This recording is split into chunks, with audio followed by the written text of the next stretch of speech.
ഇന്ന് കണ്ടിട്ടുള്ള ഒരു വാർത്തയാണ്. 100 പവൻ സ്വർണവും 70 ലക്ഷത്തിൻ്റെ ഒരു കാറും സ്ത്രീധനമായിട്ട് കൊടുത്തിട്ട് ഒരു 27 വയസ്സുള്ള ഒരുത്തിനെ കെട്ടിച്ചു വിടുകയാണ് ചെന്നൈയിലെ. എന്നിട്ട് സ്ത്രീധനം പോരാന്ന് പറഞ്ഞിട്ട് കല്യാണം കഴിഞ്ഞ് 10 ദിവസം കഴിഞ്ഞപ്പോൾ തന്നെ അവിടെ പീഡനം തുടങ്ങിയായിരുന്നു. തല്ലി കുത്ത് ചവിട്ട് മാനസികമായിട്ട് വെറുപ്പിക്കൽ ഇത് പരിപാടി, ടോർച്ചർ ചെയ്യുക. ഏറ്റവും അവസാനം 37 വീട്ടിലേക്ക് മെസ്സേജ് അയച്ചിറക്കാണ്, വോയിസ് മെസ്സേജ്. അതായത് എനിക്കിവിടെ സഹിക്കാൻ പറ്റില്ല, തീരെ സഹിക്കാൻ പറ്റില്ല എന്ന് പറഞ്ഞിട്ട്, എന്നിട്ട് അമ്പലത്തിൽ പോവുകയാണെന്ന് പറഞ്ഞിട്ട് കാറിൽ പോയിട്ട് പെസ്റ്റിസൈഡ് കീടനാശിനി കുടിച്ചിട്ട് മരിച്ചിറക്കുകയാണ്. അല്ല കേസ്, നിങ്ങളുടെ അഭിപ്രായം പറയാം കേട്ടോ. എനിക്ക് തോന്നുന്ന ഒരു കാര്യം, ഒന്നാമത്തെ കാര്യം 100 പവനും 70 ലക്ഷം എന്ന് പറഞ്ഞിട്ടുണ്ടെങ്കിൽ എവിടെ എത്തിയെന്ന് ആലോചിച്ചു.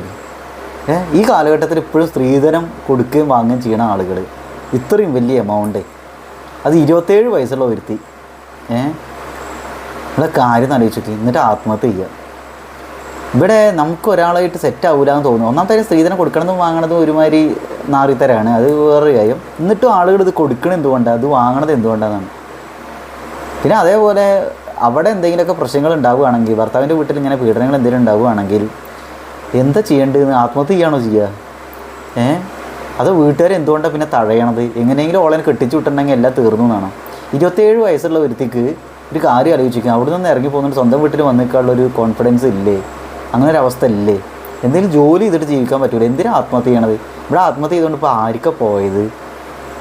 30 ജീവിതം പോയി എന്നല്ലാണ്ട് എന്താ ഇപ്പോൾ സംഭവിച്ചത്?